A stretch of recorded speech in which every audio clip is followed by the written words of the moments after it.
Hey everybody! Finally, this is the full review of the double power T-711 Android tablet. Thanks for all the nice comments and questions you gave me on the unboxing video, and as I promised, I did my best, and this is as soon as I could get this out. This tablet is retailing at Walmart.com for $79, or at least that's what it was when I bought it. Now it's on sale at $59, and that's a hell of a price. Although currently it's out of stock, but I'm sure they'll get the Chinese factory children to work on another batch. It has the Google Play Store, which is kind of rare in these cheap tablets, so you don't have to hack it to give it that functionality. It's right out of the box. It's pretty spiffy. Let's show you the hardware. It has a webcam, 640 by 480, a pretty loud speaker actually. Uh, Power button and volume buttons. It uses a proprietary AC power jack or DC power jack. You can charge it. You cannot charge it through USB. You cannot charge it through USB. That's only for transferring data. You need to have that cable at all times if you want to charge it. All right. So it has you can actually use Skype on this. And it has pretty good video support. I have a pretty crappy internet connection, so I can't really tell you how good it was because I had some choppy connections, but it actually worked. The camera looked good, and I think you might actually use this as a Skype device. The screen is actually kind of the problem with this tablet. Not the problem, but where they actually cut some of the money that they're saving you. It's only 480 pixels by 800. That's not really very impressive. You can probably see that the screen has a bit of a bluish hue, and the color representation is very good. It's kind of undersaturated and bluish, and the contrast is pretty crappy. A lot of pixelation, but that's expected from the low resolution.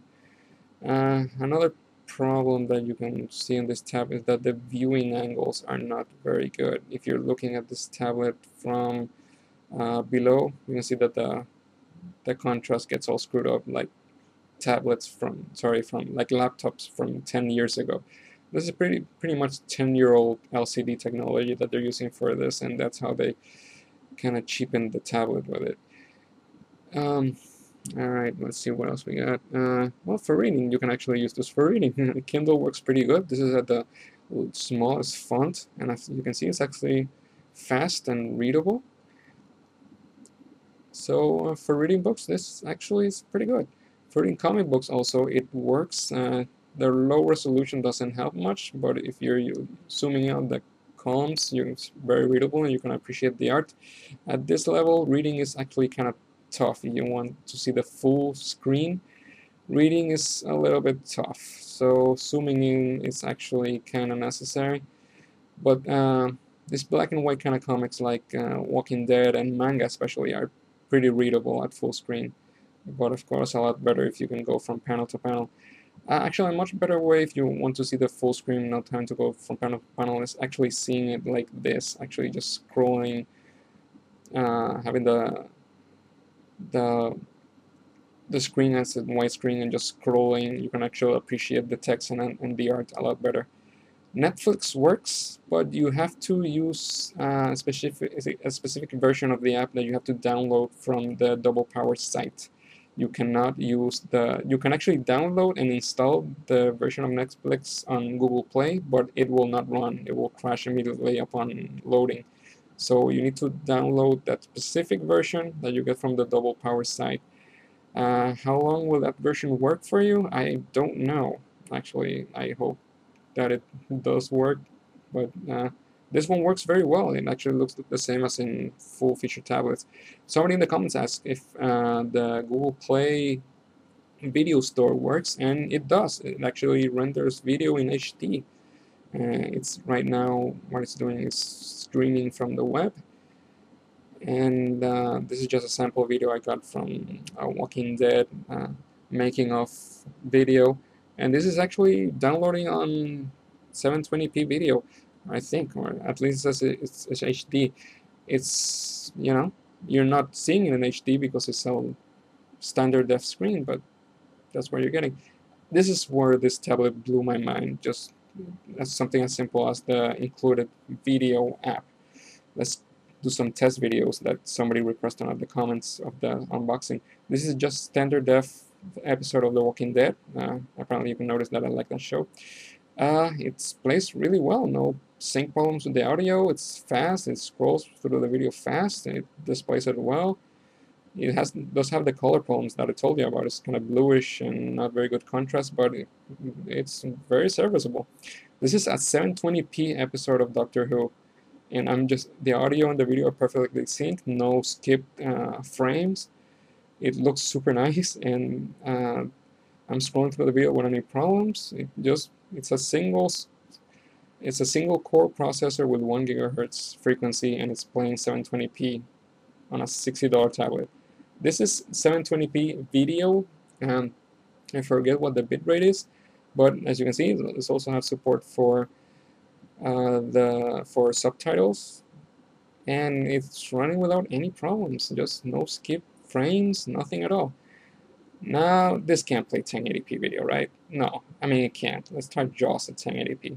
It can't do it. I mean it's impossible. It's a $60 tablet. No way. Yes way. It is actually running 1080p video. The bitrate on this is about 9,000 kilobits per second, and not a single skip frame, not a single problem. The audio and the video are perfectly synced. The problem is that the limitation of Android is that you can only use 4 gigabyte files. You cannot play or connect anything that has anything over 4 gigabytes. Now the tablet comes with this adapter cable. It's a mini USB to standard USB. And the great thing about Ice Cream Sandwich is that it has support for USB devices, so you can take a flash drive the other way around, and you can connect it, and you can actually have access to files. So you can open the video up, you can find the videos on the USB, you have the full movie of Madagascar in 720p, because it's under 4 gigabyte files. And yeah, you can scroll through it, no problems. Subtitle support, everything's synced up nice, and yeah, it's very good. Now let's really try and see how this tablet handles games. Let's just start with Angry Birds Rio, and it actually runs well. Not any problems on anything at all. It's just running really smoothly. I assume that the regular Angry Birds actually runs well too. And 1, 2, 3, huzzah! Alright, let's try Where's My Water? And yeah, it has some, when the image is zooming in and zooming out outside of the gameplay, it actually gets a little bit slow, but during the gameplay, it actually works really well. I had no problem, so that's another game you can actually play on your $60 tablet. This is actually a pretty nice looking 3D game. It's called Reckless Getaway, and it's running smooth and without any problems. This is a game called Shine Runner, and although the frame rate is pretty good, it does have some graphic glitches. As you can see, those weird lines you see on the side of the boat are not supposed to be there. You can run emulators, but yeah. See this? No, come on, climb, jump. Oh god, now see, you can't play this on a touchscreen. You need a controller, and since this tablet doesn't have any Bluetooth support, that's a little bit tricky. So wait a minute. Right, the adapter. Good. No, I mean this couldn't work, right? Can't just. No, I mean come on, it can't work. This is a $60 tablet. No, this isn't gonna work. Come on, I'm wasting my time here. No way this can work. It can't. No, come on. It won't power up. Okay, it's powering up, but it just won't be able to play this game unless it can. Oh my god, it's actually playing. I can actually play on a DualShock controller. Actually, I just set it up before I tried this. And you need to program the buttons and stuff, but it actually works. And probably on an Xbox controller too. But I don't have a wired Xbox controller, so I can tell you. This is Minecraft, and you can see it runs well. Resolution is, well, of course, it's a crappy looking game, but it actually runs well. The problem is that they render the directional pad really tiny. It's not supposed to be that small. And this is so it actually you can't really move with a directional pad that's rendered that small. So yeah, unless they patch it eventually, Minecraft not playable. This is Dead Trigger, and it's a free 3D game. It has some pretty choppy graphics. It's the frame rate is pretty slow, and the screen, although it's pretty responsive, is a capacitive screen. It's not really responsive enough for this game, or at least maybe it's because the processor isn't fast enough, or the screen isn't responsive. I don't know, but I wouldn't really buy this tablet for this particular game. It's also a pretty intense graphic game, so yeah, you can, come on. There's a lot of games you can play. This is Google Maps. I'm just trying it on Manhattan so you can see all the pretty buildings. The tablet doesn't have GPS support, so if you're thinking, hey, I can just install this on my car and have a pretty badass $60 GPS, no GPS on this, and no GPS antenna, but you can use Google Maps like you could on an Apple, what do you call this, the iPod Touch or something. That it can actually use the Wi-Fi connections in the area to give you a rough estimation of where you are. But if you want exact GPS coordinates, this tablet is not gonna help you for that. When I did the unboxing video, I tried the browser, but of course I just connected it to the Wi-Fi for the first time, and it was probably downloading and doing updates in the background, so it wasn't really very fair to try it out at that moment. But let's see if how it behaves now after it's all done. And actually, it behaves pretty slow. It has the tablet does have Wi-Fi, but it's Wi-Fi Wi-Fi G, not Wi-Fi N. So honestly, for internet downloading, I don't think it's gonna make much of a difference. Wi-Fi G is pretty good for that. But it does have a single core processor, and this is the New York Times website, which is very graphically intense. That's a Flash ad on the right, so yes, it does have Flash support, and you can play Flash video. It comes with the Flash player right out of the box. But you can see that the screen is not very responsive, or the browser is pretty slow. And if you're thinking, maybe I can just install Chrome on this, and it has ice cream sandwich, so Google Chrome should install without any problems. Chrome doesn't run, sadly. Google Chrome, you can install it, but it will not run. It will crash on install. So unless they patch it, you can't really expect Chrome on this. And of course, somebody on the comments of the unboxing video asked if I could play music and browse the web at the same time. And yeah, well, as you can see, browsing the web can be slow on some websites. But yeah, you can multitask. You can play music while you're doing stuff like browsing the web. We like you. This is a game already won. Yeah, that works. So somebody in the comments asked if Kiddos works with it. I didn't have any idea what Kiddos was before that. Very nice commenter. So the person that posted the comment asked, and it's actually really cool. It's a launcher that's especially made for kids. So if you want kids away from certain apps or their browser or the Play Store, so they start downloading apps that they shouldn't, or spending your money on apps, you can just this basically just gives them an easy internet interface for them to use, with access to a bunch of free videos online. And yeah, you can actually restrict them from the rest of the tablet. If you want to get out, just use your own password, and then you have full support, full access to everything else in it. Now, here's the final verdict on this, which is what you wanted. For $80, this is pretty good. At $60, it's ridiculous. And of course, a lot of people on the comments are asking if it's really worth it. Look, if you can afford Nexus 7 for $200, Jesus, get that. Don't waste your time with this. Or if you can get the Galaxy Tab 2, the Samsung Galaxy Tab 2, there were some sales of it, but you can actually find that for less than $200. And it has dual-core processor and a bunch of, and double the RAM. So that's really much better option than this. So who's this for then? people on a really tight budget, like maybe a college student that wants something for entertainment and really can't afford anything pricey, or anything, or even the low end of the normal. You can't even afford a Nexus 7, but well, this actually gets a lot done. You can Skype, you can play games, you can read books and play video and read comic books, uh, and has full access to all the Google apps. So, yeah, come on, this is for $60. It's a hell of a buy.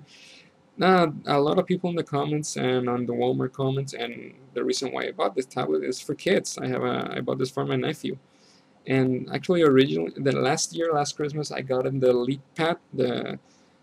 Yeah, I don't know I forgot that. Leapfrog, that's the name of the brand. Leapfrog, that makes educational electronics for kids. They made a LeapPad, and that was a piece of crap. My nephew was just turned 3 years old then, and even he knew it was crap because he played with his mother's iPhone and my phone, and played with my Transformer tablet, and he knew what a tablet should behave like, and that really it cost a little bit over $100 then, and it's really slow. It doesn't have any internet support. It doesn't have any the touchscreen isn't capacitive. It's just the old tiny kind of pressure like kind of screen technology that, yeah, you don't buy your child. If you love your child, don't buy him a LeapPad.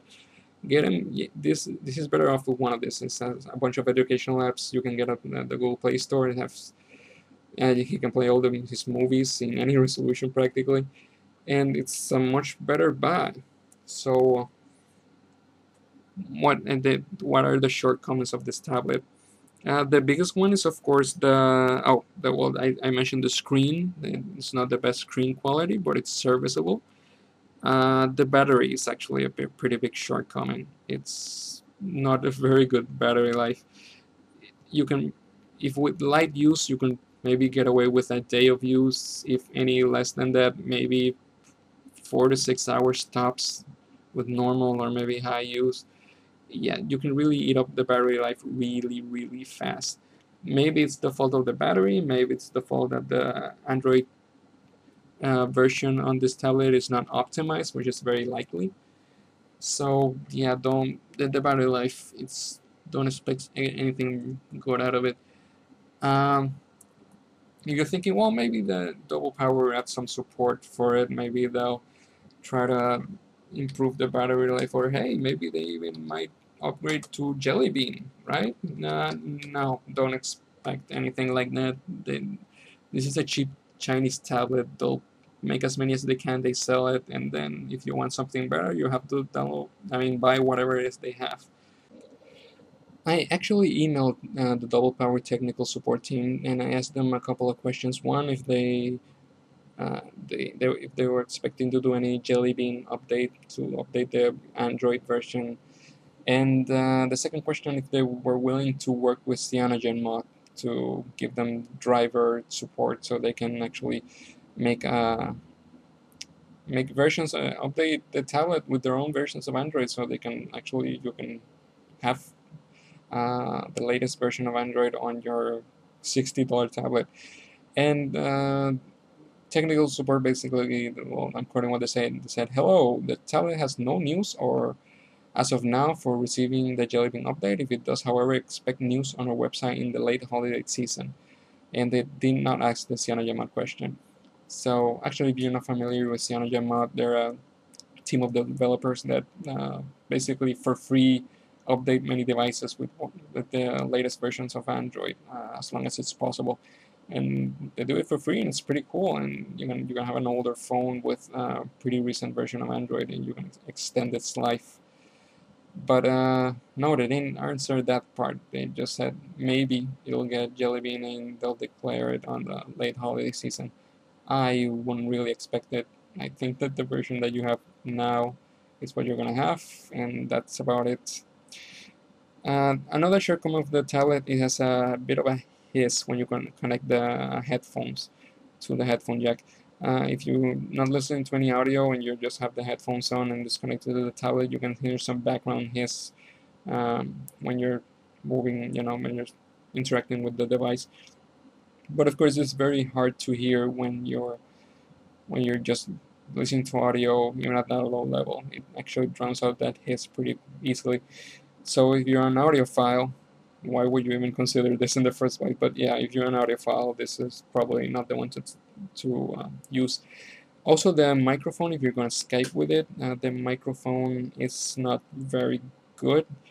It's placed on the side, which is kind of awkward to pick up audio, especially if there's some background noise, like an air conditioner or whatever.